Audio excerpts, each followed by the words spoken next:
आंध्र प्रदेश में शातिर भिखारी ने दिन दिहाड़े ज्वेलरी शॉप से 15 लाख रुपये के जेवरात चोरी कर लिए।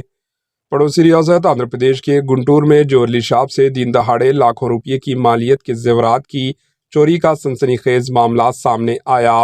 गुंटूर में रियान ज्वेलरी शॉप में एक खातून कस्टमर जेवरात देख रही थी। इसी दौरान एक भिखारी दुकान में दाखिल होता है और कुछ पाम्पलेट दुकान के मालिक रियाज को देकर इससे भीख मांगता है। रियाज पाम्पलेट देखकर इसे पैसे देने से मना कर देता है। ताहम इसी दौरान नामालूम भिखारी टेबल पर रखे जेवरात पर हाथ साफ करके वहां से फरार हो जाता है, जबकि किसी को इस पर शक नहीं हुआ।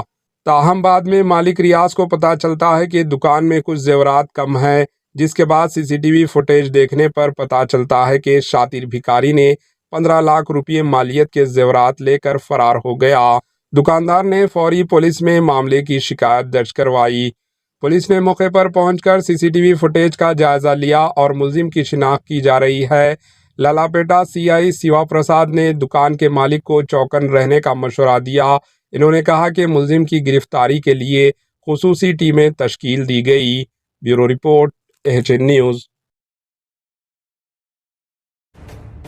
एएचएन न्यूज़ के यूट्यूब चैनल को सब्सक्राइब करें और बेल आइकन को दबाना ना भूलें ताकि आपको हर नई आने वाली वीडियो का नोटिफिकेशन बर वक्त मिल सके।